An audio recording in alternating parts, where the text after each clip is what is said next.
마태복음 28장. 오늘 27장하고 28장인데요. 28장 16절로부터 마지막 절까지를 보겠습니다.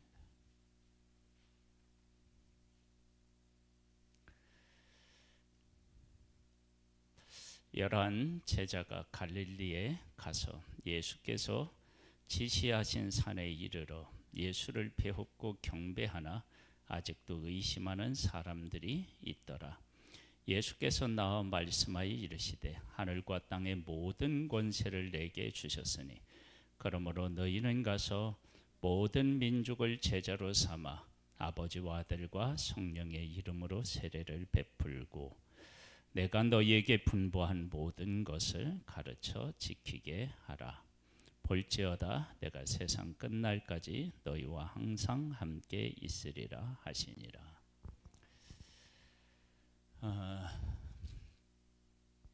오늘 제목은 십자가와 부활인데요. 십자가와 부활을 어떤 관점으로 우리가 이제 묵상해 보느냐 그러면 십자가를 예수님이 지실 때 가장 많이 지금 반복하는 게 뭐라고 우리 나눴죠?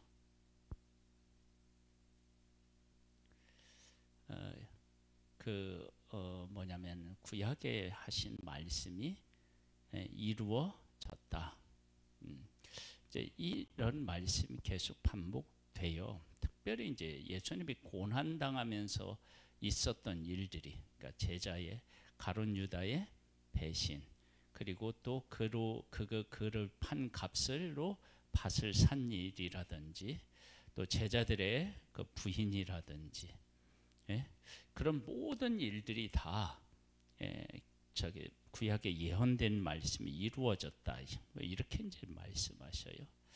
그러니까 하나님의 말씀이라고 하는 것이 어떠한 그 의미를 우리에게 주고 있느냐라고 하는 것을 십자가와 예수님의 십자가와 부활을 통해서 아주 분명하게 우리에게 보여주고 있어요. 근데 오늘 본문을 왜 여기를 선택했냐면 그런 십자가와 부활의 그 사실들을 우리가 이제 복음이라는 것으로 이렇게 사람들에게 이제 복음을 믿고 그것을 전하게 되는데 그 가치가 얼마나 귀한 것인지를 먼저 십자가와 부활을 통해서 우리가 묵상해보고 그 귀한 것들을 우리가 전하는 이 일이 얼마나 귀하고 영광스러운 일인지를 우리가 함께 이제 생각해 봅니다. 성경은 누구에 대한 이야기예요? 예수님에 대한 이야기라고 하잖아요.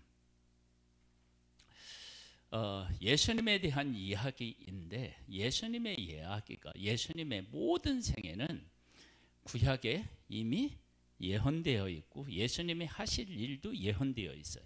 그 예언을 다른 말로 바꾸면 하나님이 말씀하셨고 말씀하신 대로 이루어졌다는 거예요. 그러면 하나님께서 말씀하신 이 말씀 성경이 누구를 이야기하냐면 예수님을 이야기하고 있고 그 예수님의 생애를 보고 그 예수님의 생애를 바르게 깨달아 알면 무엇을 알 수 있냐면 말씀이 무엇을 이루고자 하는지를 알 수가 있고 말씀이 이루고자 하는 것들을 안다는 얘기는 곧 하나님이 무엇을 원하시는지를 우리가 알 수 있다라고 하는 거예요. 여기까지 어렵지 않죠? 그러면 예수님에 대한 이야기가 다 기록되어 있고 그 기록된 말씀대로 예수님이 사셨고 그리고 그 말씀대로 모든 일들이 다 이루어졌어요.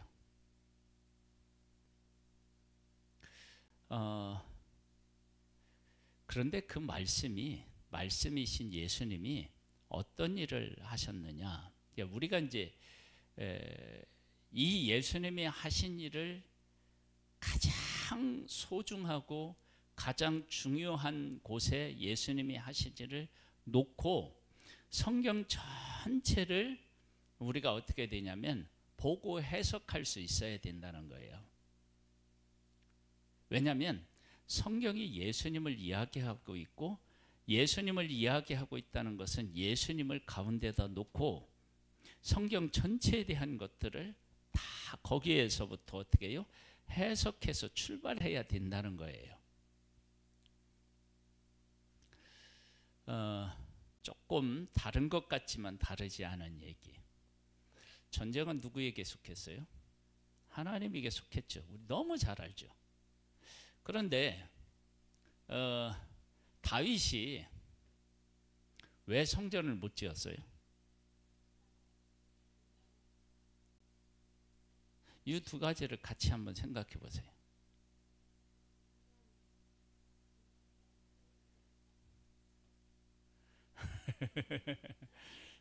한번 잘 생각해 보세요. 전쟁은 하나님에게 속했대요. 근데 전쟁을 많이 해서 피를 흘린 다윗은 성전을 지을 수 없대. 앞뒤가 좀 안 맞죠? 안 맞잖아요, 앞뒤가. 그런데 이게 앞뒤가 안 맞는 게 아니라 하나님이 하신 전쟁과 다윗이 한 전쟁이 다르다는 거예요. 물론 하나님은 다윗이 어디를 가든지 이기게 하셨다 그렇게 나와요. 그런데 다윗이 한 것과 한 전쟁과 하나님이 하신 전쟁은 다르다는 거예요. 그걸 우리가 알아야 돼요. 그러니까 내가 하나님의 말씀을 받아서 순종했잖아요. 그럼 그 순종한 그 순종과 하나님이 정말로 우리 가운데 하고자 하시는 일이 100% 일치한다? 그게 어려운 거예요. 우리는 왜냐하면 죄인이고 한계가 있는 사람들이니까 안 되는 거예요. 그러니까 내가 사랑을 한다 하더라도 그 사랑에 대한 하나님의 사랑과 우리들의 사랑은 다른 거예요. 우리들이 하는 사랑은 한정되어 있고 뭐 이렇게 그런 건데, 하나님의 사랑은 아가페야, 무조건적인 사랑이고요. 그 다음에 그 사랑은 어느 한 시대 한 사람에게 국한되는 게 아니라 하나님의 사랑은 영원하다고요. 모든 사람에게 적용되는 거예요. 다른 거예요. 또 왜 전쟁은 하나님에게 속했는데 하나님은 괜찮고, 다윗은 왜 전쟁을 했는데 피를 흘려서 성전을 지을 수 없다고 하셨느냐? 그것은 하나님은 지금 누구를 향하고 있어요? 말씀이 예수님을 향하고 있죠. 그러니까 예수님은 십자가에서 그 죄인들의 죄를 짊어지시고 십자가에서 지셨잖아요. 그렇죠?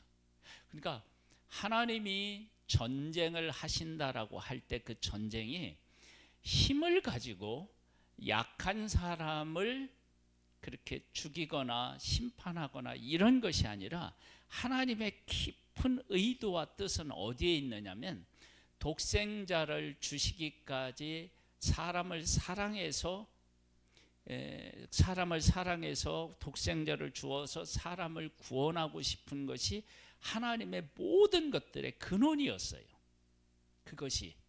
그러니까 전쟁을 할 때 표면적으로 보이는 것은 하나님의 백성의 이방인들과 싸워 이긴 건데, 그런데 그 하나님의 의도는 독생자를 보내서 사람을 구원하고 싶은 모든, 하나님이 창조한 모든 사람들을 그렇게 사랑하는 것이 하나님의 목적이었고 그곳을 향하고 있다고요. 이해가 되세요? 그러니까 구약의 그런 끔찍한 전쟁 밑바닥을 들여다보면 하나님이 하신 일에는 독생자를 보내주시기까지 우리를 사랑하시고 우리를 구원하시려고 하는 그 마음이 거기에 담겨져 있고, 사람이 하는 전쟁은 그렇지 않다는 거예요. 거기까지 갈 수가 없는 거예요. 그래서 하나님은 전쟁이 하나님에게 속했는데 전쟁을 많이 해서 피를 흘렸다고 다윗으로 하여금 어떻게 해요? 성전을 짓지 못하게 하셨다고. 그건 다윗이 한 전쟁과 하나님이 하신 전쟁은 완전히 다르다는 거예요. 하나님은 어떤 일을 하셔도 그 밑바닥을 파헤쳐서 끝까지 가보면 뭐가 나와요? 예수 그리스도를 보내서 우리를 구원하실 만큼 우리에 대한 사랑과 은혜가 거기에 있어요. 그걸 발견하지 못하면 어떻게 되냐면 성경을 읽으면 성경이 너무 어떻게 해요?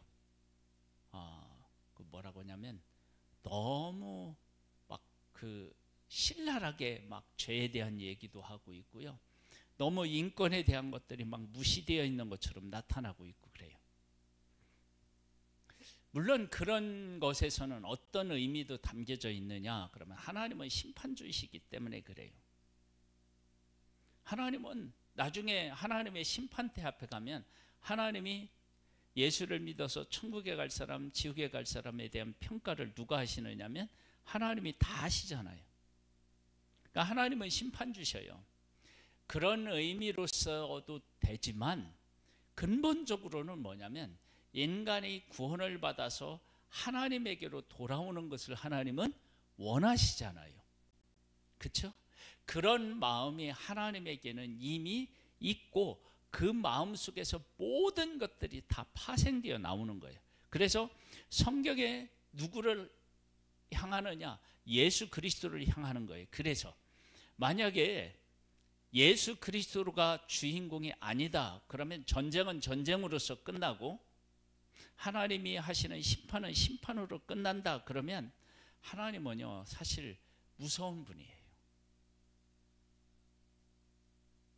그런데 하나님이 진짜 지향하는 것은 뭐냐면 예수 그리스도를 이 땅에 보내서 누구든지 주의 이름을 부르는 자는 어떻게 해요?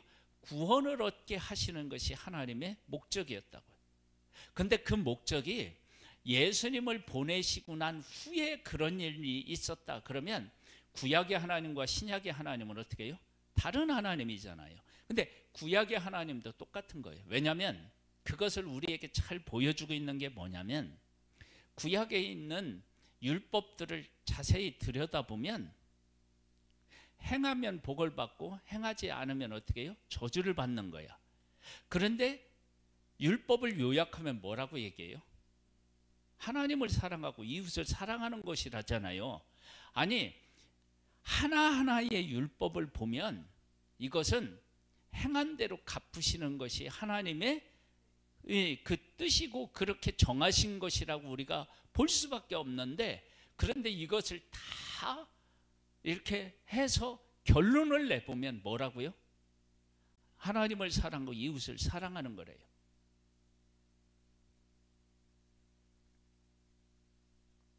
그건 뭐예요? 하나님께서 이렇게 말씀을 지키지 않았을 때 너희들이 이렇게 된다고 하신 말씀 안에 이미 그 안에 들어가 보면 무엇이 내재되어 있고 무엇이 가장 중요한 핵심으로 자리하고 있냐면 사랑이라고 하는 것이 자리하고 있다는 것을 알 수 있어요. 그럼 그 사랑의 결정체가 뭐냐면 예수 그리스도를 이 땅에 보내서 십자가에서 우리 죄를 짊어지고 죽으신 거라고요.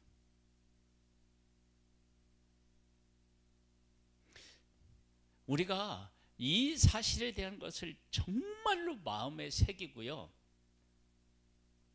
이 말씀이 성경 전체를 해석하는 중심을 이루어야 되고요.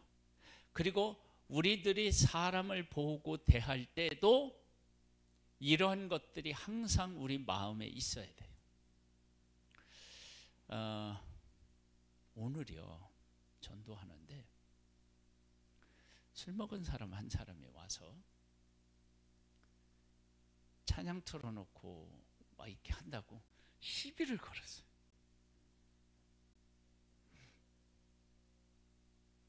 그래서 내가 술 먹은 사람하고 내가 복음을 전한다고 사람이 알아듣기를 하겠어? 그 사람하고 말을 한다고 해서 그 사람이 알아듣기를 하겠어? 어떻게 해야 돼 그럴 때는?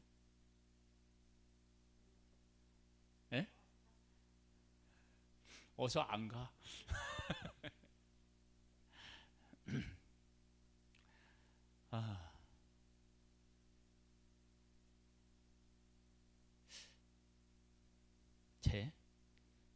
몸에 거의 딱 붙어서 나를 이렇게 보고 그렇게 해요. 자기는 불교인데 왜 막 그 저기 뭐야 찬양 틀어서 막 그 소리가 온 동네에 다 들리게 하느냐고 막 끄라는 거야. 뭐 끌 수 없죠. 이러고 있는데 요 앞에 와서 막 그래서 제가 한 건 딱 하나야. 나도 눈을 부릅뜨고 그 눈을 막 계속 보고 있었어. 가만히 자기 혼자 뭐라 하더니 한참 뭐라 하더니 갔어.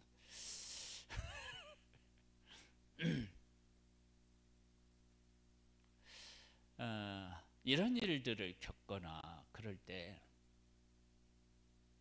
우리 마음속에 그 사람을 정죄하거나 그럴 수 있잖아요. 그런데 하나님은 그 사람을 향한 마음이 그런 것이 아니죠. 긍휼히 여기고 불쌍히 여겨야 되죠. 그러니까 하나님의 이 내용은 그래서 구약에 보면 몸이 아픈 것도 서러운데 아프면 부정하다고 어떻게 해요? 내쫓아.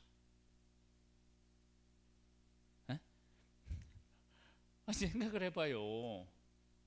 성경은 정말로 무자비하잖아.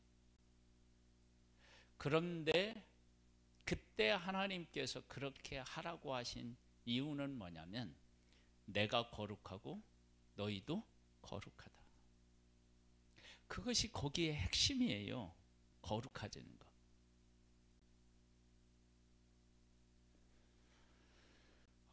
거룩해지기 위해서 하나님의 백성들에게 먹을 것도 하나님이 지정해 주셨어요. 그렇죠? 그리고 절기도 지정해 주셨어요. 그렇잖아요? 그 다음에 농사 짓는 방법도 지정해 주셨어요. 섞어서 뿌리면 어떻게 해요? 안 돼요. 옷을 할 때도 섞어 짜면 안 돼요. 다 정해졌어요. 그 왜 그러느냐? 삶이 얼마나 불편하겠어요. 그런데 하나님께서 하나님의 백성들에게 거룩을 요구하시는 거예요. 그럼 거룩이 도대체 뭐 그걸 지킨다고 거룩해지느냐? 그게 아니고 하나님이 말씀하셨는데 그 하나님의 말씀대로 지킨다는 것은 하나님이 내가 먹고 싶은 것을 다 먹지 못하는 한이 있어도 하나님의 말씀을 지키겠다라고 하는 것은 하나님 중심이고 하나님 우선이잖아요. 그게 거룩인 거예요. 다른 게 거룩이 아니고. 왜냐하면 지금은 못 먹는 게 있나요, 없나요? 없죠. 무너졌죠, 그거. 그렇죠? 물론 예수님이 오셔서 그러기도 하지만은 그 무너졌어. 그게 왜 그러느냐? 이제 우리가 거룩해지는 길이 그 율법을 지켜서가 아니고 뭐 해서요? 예수님을 믿기 때문이거든요. 그러면 거룩해지는 방법은 다르지만 거룩이라고 하는 것은 똑같잖아요. 그러면 그때도 거룩이었고 지금도 거룩인 거예요. 그리고 그때도 사랑이었고 지금도 사랑인 거예요. 그러니까 우리가 이 예수님이 이 십자가의 이 사건이 우리의 삶의 중심을 이루어야 돼. 성경의 중심이듯이 우리의 삶에도 중심이어야 되고 이 예수 그리스도의 십자가로 모든 것들을 해석할 수 있는 가장 중요한 핵심이 이거예요. 모든 길은 로마로 통한다고 했는데 모든 해석은 무엇으로 통해야 돼요? 예수 그리스도로 통해야 돼요. 만약에 이걸 못하면 우리가 실패해요. 이단들이 왜 이단이 되느냐? 그러면 예수 그리스도를 통하지 않아요. 여러분 우리 교회도 신천지가 왔었나요? 안 왔었나요? 왔었어요. 여러 번 왔었어요. 신권사님이 아는 사람을 통해서도 오고요. 뭐 누구도 왔어요. 뭐 선교사니 뭐 어쩌니 막 이러면서 왔어요. 우리가 차도 대접했어요. 여러분, 그 사람들은 목적을 위해서 뭐예요? 수단과 방법을 안 가려요.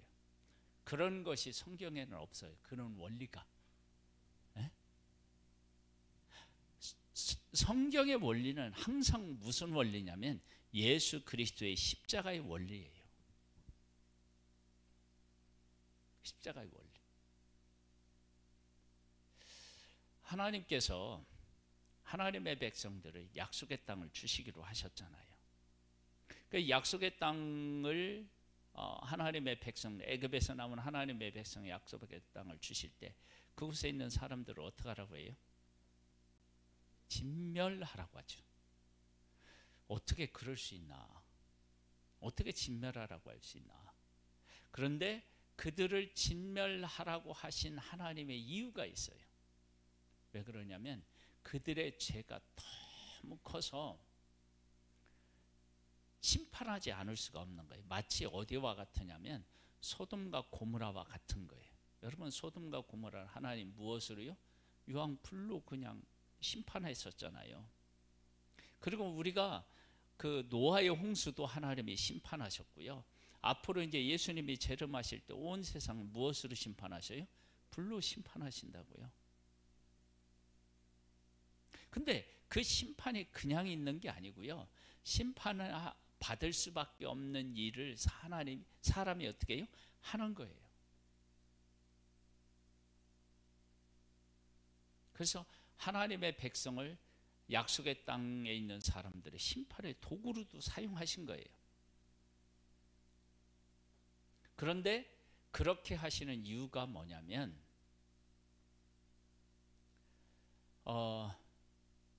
우리가 이제 제가 이 얘기를 자주 하는데 우리 교회 나오셨던 한 분이 당뇨 때문에 다리를 자르신 분이 계셔요. 다리를. 왜냐하면 썩어 들어가니까. 안 자르면 어떻게 돼요? 생명이 위험하니까 자르는 거예요. 하나님은 더 소중한 것을 위하여서 그렇게 하셔요.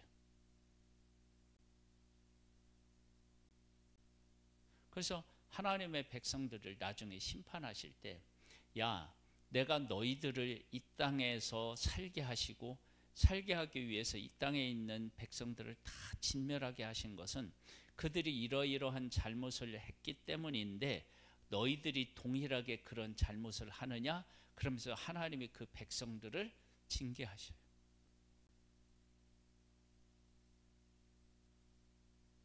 자, 이제 다시 원래로 돌아와서 다시 한번 얘기해요.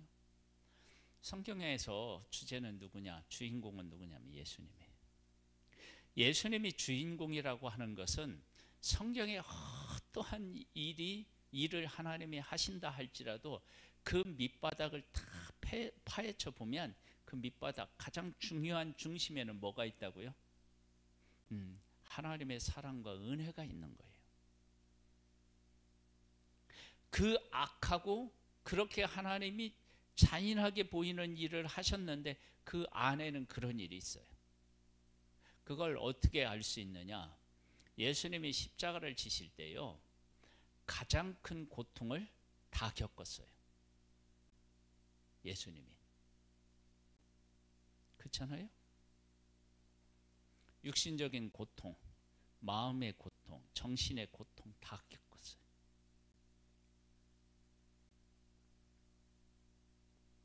무엇 때문에요? 우리의 죄 때문에. 우리의 죄를 그분이 짊어지셨기 때문에. 그러면 이 이야기는 하나님이 죄를 다루실 때 예수님을 십자가에 못 박으셨을 때 예수님이 고통을 당하셨는데 그 예수님이 하나님이시잖아요. 그러면 하나님이 세상을 심판하실 때 누구도 함께 고통을 겪으신 거예요? 하나님이 같이 겪으신 거예요. 그러면 그 고통은 상대방의 고통을 겪을 때 내가 고통을 겪는다는 얘기는 사랑이라는 것이 그것에서 작용했기 때문에 그런 거죠. 그러니까 그 성경을 깊이 연구한 사람들이 노아 홍수에서 홍수를 그 물을 뭘로 해석한다고요? 눈물로 해석한대요. 저는요 그 사람은 하나님의 사랑을 정말 깊이 경험한 사람이라고 생각해요. 저는 그 이야기를 듣고 그렇게 얘기를 하는데 그것을 성경을 읽으면서 그 하나님의 마음을 헤아린 사람은 그것을 깨달아 알고 얼마나 그 사람도 눈물을 흘렸을까? 어떻게 모든 세상 사람들을 8명 빼놓고 그 짐승들까지 그냥 방주에 탄 짐승들 외에는 다 멸하시는 그러한 하나님에게서 어떻게 그 세상을 뒤덮은 그 물을 하나님의 눈물로 보겠어요? 근데 그게 맞는 거예요. 왜? 예수님이 십자가를 지고 고통을 겪으셨잖아요. 그 왜 겪었느냐면 우리의 죄를 짊어지고 겪은 거예요. 그 이야기를 히브리서에서는 뭐라고 얘기하냐면 우리와 같이 모든 고난을 다 겪으셨기 때문에, 아픔을 겪으셨기 때문에 그가 능히 우리를 어떻게 해요? 도우실 수 있다고 얘기를 하거든요. 그러니 우리 죄를 짊어지신 예수님이 우리 인생이 겪을 수 있는 모든 고통을 다 겪으셨다는 얘기는 예수님만 겪으신 것이 아니라 이미 누가 겪고 계시다는 거예요? 하나님이 겪고 계신 것을 예수님이 어떻게 해요? 이 땅에 살면서 우리들이 눈으로 보는 가운데서 보여주신 것이죠. 하나님에게 그런 사랑이 없으면 독생자를 보내서 십자가를 지도록 하실 수가 없죠.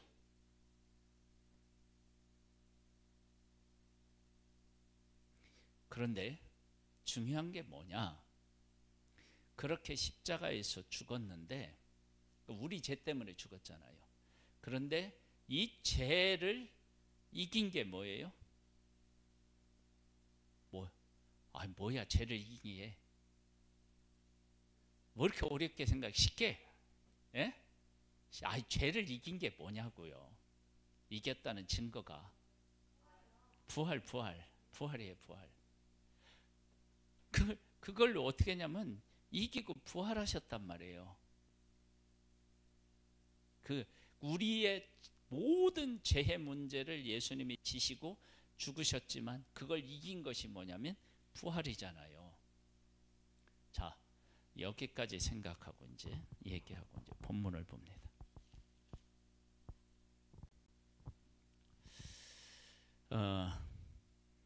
18절에 보면 예수께서 나와 말씀하여 이르시되 하늘과 땅의 모든 권세를 내게 주셨으니 그러므로 너희는 가서, 하나님이 예수님에게 주셨다는 얘기죠. 예수님에게 주셨는데 그러므로 너희는 가서, 그 얘기는 뭐냐면 하나님으로부터 예수님이 받은 이 모든 하늘과 땅의 모든 권세가 고스란히 누구에게로 온다는 거예요? 우리들에게 온다는 거예요. 그렇잖아요. 그러므로 가라고 했으니까 모든 민족을 제자로 삼아, 어떻게 해요? 모든 민족이에요. 모든 민족. 아버지와 아들과 성령의 이름으로 세례를 주고, 여기에 삼위일체 하나님이 다 들어가요. 그리고 내가 너희에게 분부한 모든 것을 가르쳐 지키게 하라. 볼지어다 내가 세상 끝날까지 너희와 항상 함께 있으리라. 이 말씀을 통해서 우리가 이제 알아야 되는 것, 그것을 오늘 지금까지 나눈 말씀을 통해서 정리하면 이래요. 이 모든 일을 행할 때 우리의 중심에 뭐가 있어야 된다고요? 예수 그리스도가 계셔야 되고, 그 예수 그리스도는 십자가를 지셨고, 십자가를 지신 예수님은 뭐 하셨다고요? 부활하셨어요. 이 원리를 여기에다가 그냥 새겨야 돼, 새겨. 여기다. 그래서 우리들이 복음을 전하는 데 있어서 우리들 마음에 뭐가 살아있었냐면 예수 그리스도가 살아계셔야 되고, 그 예수 그리스도가 살아있다는 얘기는 예수 그리스도께서 십자가를 지시고 죽으신 그 사랑이 우리 가운데 살아있어야 되고, 그게 항상 우리 중심에 있어야 돼요.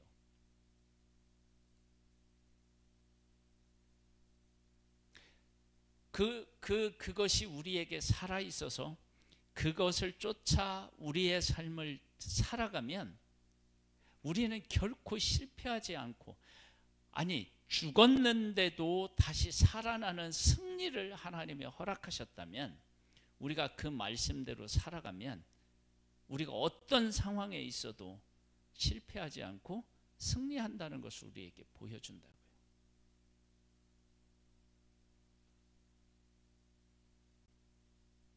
이 마음을 가지고 뭐를 해야 된다고요? 지금 여기 복음 전하는 일을 해야 되는 거고, 우리가 하나님의 일을 행할 때 이 마음이 우리에게 있어야 돼요.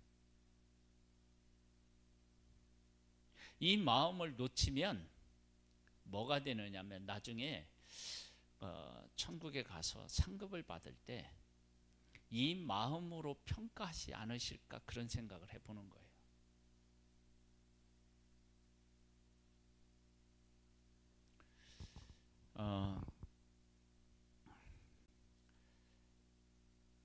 그 예수님이 그 달란트 비유라든지 이런 것을 가지고 이 상급에 대한 얘기 하잖아요. 뭐 5달란트, 2달란트, 1달란트, 뭐 문화, 그래서 10문화를 남기고 뭐 그런 게 있잖아요. 그런 비유들을요. 그런 것을 이렇게 쭉 보면서 우리가 느끼는 게 뭐냐면, 충성하는 사람들에게서 나타나는 특징, 그리고 뭐냐면 불순종하는 사람들에게서 나타나는 특징이 있어요. 순종하는 사람들에게서 나타나는 특징은 뭐예요? 주인이 의도하는 바를 깨달아 알고 그것에 자기의 삶을 드리는 거고요. 불순종하는 사람들에게서 나타나는 특징은 뭐냐면 지 스스로 어떻게 해요? 판단하고 생각하는 거예요.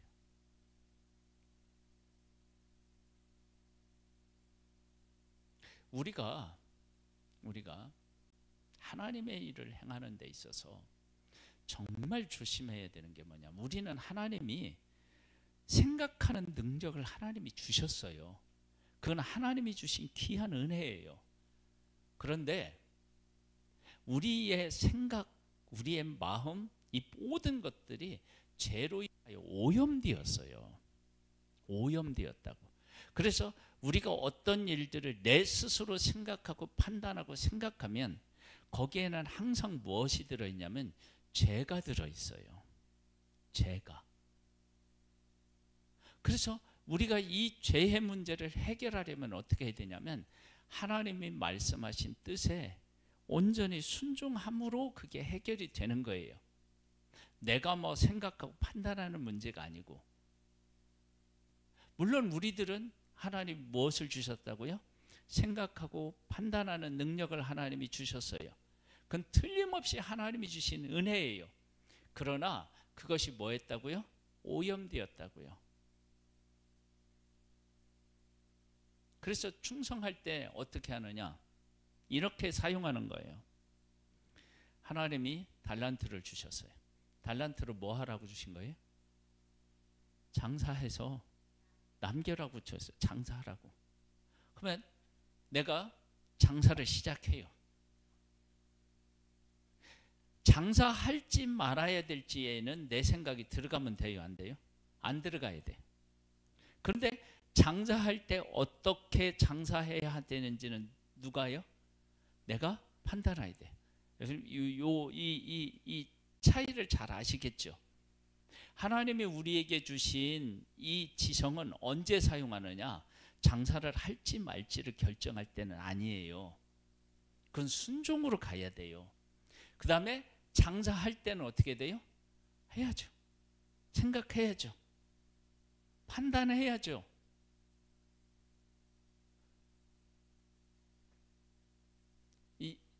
그래서 우리가 하나님 앞에서 이것을 하라고 하는 것은 순종을 하되 어떻게 행해야 될지에 대해서는 어떻게 해요? 하나님이 주신 지식으로, 지적인 능력으로, 지혜로 생각하고 그 일을 하면 되는 거예요. 그리고 이런 내가 교만해지거나 이런 것에 빠지지 않으려면 어떻게 해야 되느냐? 그 일을 행하는 일이 내 능력으로 하는 것이 아니라 하나님의 은혜로 한다, 그렇게 생각해야 돼요. 하나님의 은혜로. 여러분, 내가 한다고 생각하면 틀림없이 다른 사람 비판하고요, 내 의의를 자랑하려고 하는 마음이 그냥 들어와요. 안 들어올 수가 없어요. 그런데 하나님의 은혜로 나로 하여금 이 일을 하게 하셨다라고 생각하면 어디로 향하여 갈 가능성이 크냐면 감사와 기쁨으로 갈 가능성이 큰 거예요. 그렇다면 우리가 복음을 전하는 데 있어서 가장 중요한 건 뭐냐면 예수 그리스도가 우리 가운데 자리하는 거예요. 그런데 그 예수 그리스도가 자리한다는 얘기는 그분이 죄를 짊어지고 십자가에서 죽으셨다는 거예요. 그것이 하나님이 인간에 대한 사랑인데 그 마음을 가지고 가는 거예요. 그러면 어떤 일이 생기느냐? 우리가 어떤 일, 예수님은 죽으셨어요. 그런데 부활하셨어요. 우리가 어떤 일을 겪는다 할지라도 그것이 실패로 가지 아니하고 하나님 안에서 승리로 나아가는 거예요.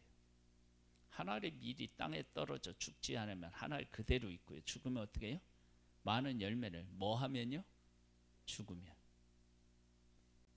그럼 왜 죽어야 되느냐? 그러면 죽으면 그 안에 있는 생명이 부활해요. 부활, 그 생명이. 근데 하나를 그대로 있으면 그 생명이 그 안에 갇혀 있어요. 놀라운 변화. 그러니까 우리 안에 예수 그리스도의 생명이 있는데 내가 죽으면 예수 그리스도의 생명이 막 이렇게 우리 안에서 막 자라나고 막 이렇게 꽃이 피고 열매를 맺는 거예요. 그런데 내 안에 내가 그냥 있으면 어떻게 되느냐면 이 안에 내 안에 있는 예수로만 그냥 그치는 거예요. 생명이 없는 거예요.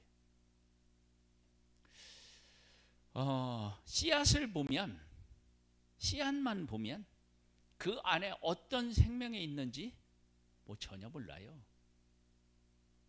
근데 심어보면 그 안에 어떤 생명이 있는지 알아요. 우리가 왜 나 자신을 부인하고 내 십자가를 지고 예수님을 따라야 되느냐? 그렇게 따르면 어떻게 되냐면 예수의 생명이 어떤 생명인지가 내 삶을 통해서 어떻게 해요? 드러나. 그래서 예수님이 막 사람들에게 보여지는 거예요. 그렇게 살라는 거예요. 그렇게 복음을 전하는 거예요. 그러니 우리가 지금 하고 있는 이 복음 전하는 일, 내가 예수 믿는 일, 더 크게 얘기하면 예수 믿는 일이 복음의 삶을 살아가는 거니까요. 그런 일이 얼마나 이게 중요한 일인지를 알 수 있잖아요.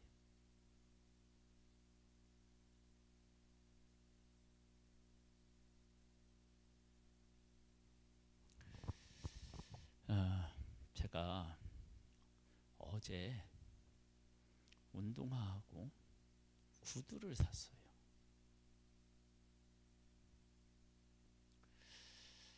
이게 신발 사는 일이나 구두 사는 일이 이게 값이 만만치가 않아요. 그래서 사긴 사야 되겠는데 어디서 사야 되나 고민을 하고 있었어요. 근데 전도하다가 그게 이제 그쪽으로 갔어요. 늘 우리 전도하는 시간에 식사하러 가시는 분들이 있어요. 인사하고 축복하고. 근데 그분들이 별 반응이 없었어요. 그분들은 뭐 매일 거의 만나니까. 그러다가 뭐 하시느냐고 이제 한참 이제 얼굴 익히고 물어봐요. 그래서 이제 그 어디야 소야둔 밑에서 일하신다는 걸 알게 되었고, 구두도 만든다는 것도 알게 되었고, 그래서 이제 또 이제 한참 시간이 지난 다음에 한번 방문해도 될까요? 뭐 내가 막 그냥 막 예의 없이 찾아갈 수는 없잖아요. 그랬더니 신발을 사러 오세요. 2층으로 오세요. 그래요. 그래서 그렇게 얘기를 한 다음 날 빨리 실천에 옮겼어요. 가서 내가 이제 간 것도 어디냐면은 이 얘기도 해야 돼. 지금 어떤 일이 일어나냐면 이 일이 있냐면요. 목사님이 은퇴를 하셨어요. 은퇴를 하시면서 이분이 하나님 앞에 기도하면서 내가 어떻게 내 생애를 주님을 위해서 살아갈까요? 물어봤겠죠. 그러면서 하나님께서 이제 감동을 주셨나 봐요.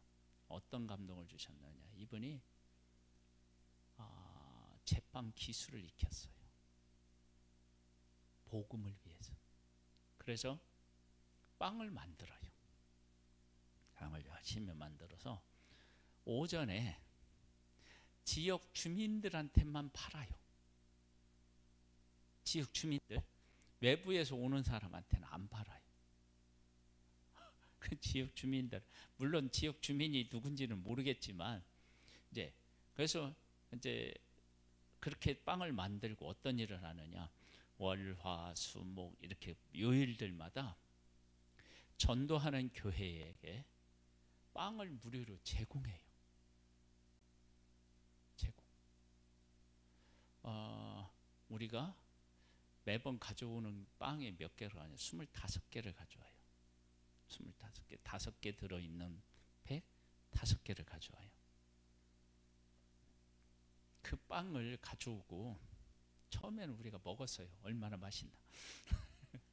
그러다 이제 그걸 이제 나눠주기 시작했는데 그 빵을 제가 어디다 나눌까 고민하다가 일주일에 한 번 하는 거예요. 한 번 우리가 가져오는 거예요. 목요일 날. 그래서 그걸 가져왔는데 그분들한테 내가 드려야 되겠다.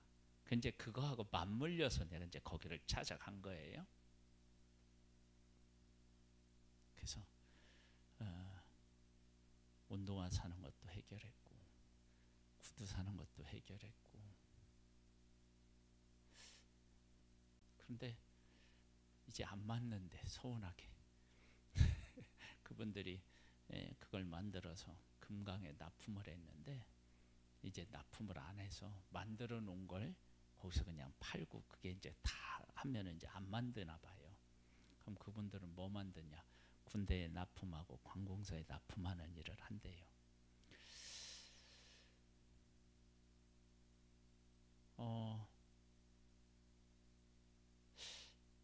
우리가 주님을 위해서 살아가면서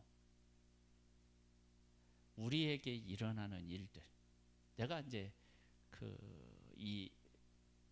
이쪽에 나가서 전도에 가서 현장에 있지 않았더라면 그분들을 만나지 못했을 거예요. 그래서 저가 이제 현장에서 사람들을 만나면서 전도에 대한 생각을요 아주 폭넓게 하기로, 이것도 전도구나라고 생각한 게 있는데 그게 뭐냐면 전도 현장에서 만나는 모든 사람이 다 전도의 열매라고 생각했어요. 그 왜 그러느냐? 내가 거기 안 나가면 그 사람들 못 만났어요. 때로는 우리 권사님도 만나고 우리 권사님도 만나고 만나는 거예요. 그리고 이웃집 성도들도 집사님, 권사님, 장로님들도 다 만나는 거예요. 내가 현장에 나가지 않으면 만나지 못했던 사람들을 다 만나. 예수 안 믿는 사람도 만나고, 인사 받는 사람도 만나고, 안 맞는 사람도 만나고, 어린아이들도 만나고, 막 연세 드신 분들도 다 만나. 이게 다 뭐냐면 전도의 열매라고 생각하는 거예요. 그렇게 생각하니까요, 마음 편한 것뿐만 아니라 얼마나 기쁜지 몰라요, 이게. 에?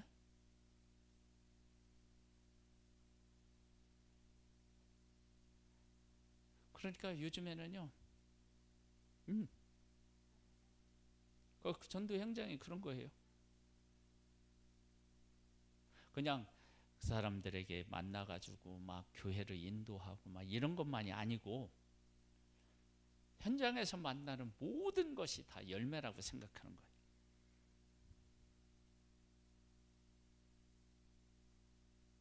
그래서 그곳에서요, 격려도 참 많이 받아요. 격려. 요즘에는요, 지나가면서 어떤 사람들이 찬양 틀어놓고 하잖아요.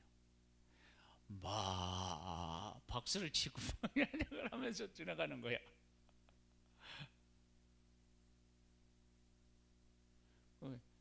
얼마나 이게 감사한 일인지 몰라요. 근데 이제 제가 왜 이 얘기를 지금 막 장황하게 했느냐 그러면, 복음을 전하는 일에 있어서 예수 그리스도의 마음을 우리가 간직하고 그 마음 안에서 사람들을 대하고 해야 된다고. 그래서 지금 이제 거기서 일하시는 분들을 내가 어떻게 하면 이 하나님의 사랑을 그 사람들이 조금씩이라도 느끼고 접근할 수 있을까? 이제 그런 고민을 하고 있어요, 지금. 그래서 이제 그분들한테 계속 인사하고 축복하고 그랬는데, 어느 날 그 중에 한 분이 이런 얘기를 해요. 밥 먹고 하세요. 이러더라고요. 자기들이 이제 식사하러 갈 때 내가 보고, 식사하러 올 때도 보거든요. 그분들이 식사하고 오는 시간이 30분이 채 안 돼요. 그러니까 1시간에 있으니까 11시 반쯤에 가면 한 10시, 11시 50분이나 이렇게 되면 와, 식사 시간이 길지가 않아. 그리고 바로 가서 또 일하시는 거예요. 이게 인생이 참 힘든 거예요, 그렇죠? 네? 그분들한테 계속 하니까 당신들은 식사하고 오는데 우리들은 거기 서 있는 것이 이제 좀씩 마음에 걸렸나 봐. 식사하고 해요. 이렇게 이제 투명스럽게 이제 그렇게 얘기를 하는데, 그 마음 속에 그런 마음이 있어서 이야기하고 그러면서 이게 여기까지 간 거예요. 그래서 제 마음 속에 그 하나님의 그 마음, 그러니까 하나님은 어떤 일을 하든 비극적인 일이 그 안에 있어도 그 밑바닥을 가보면 예수님이 우리의 죄를 짊어지고 십자가에서 죽으신 그 길을 가신 것처럼, 그것이 예수님에게만 일어난 일이 아니라 이미 역사 가운데 일하고 계셨던 하나님의 방식이 예수 그리스도를 통해서 이 땅에 오셔서 나타난 것뿐이겠죠. 그렇죠? 그렇게 하나님은 지금까지 일하셨고, 그 복음을 증언하는 우리들에게 그 삶을 어떻게 해요? 요구하고 계시다는 거예요. 그 마음을 가지고 우리가 사람들을 만나고 복음을 전하게 되면, 예수님이 십자가에서 죽으셨지만 부활하신 것처럼 우리는 어떤 일을 경험하더라도 하나님 안에서 승리하는 승리자가 될 줄로 믿습니다. 이 마음을 담아서 171장 찬양을 드린 후에 기도하는 시간.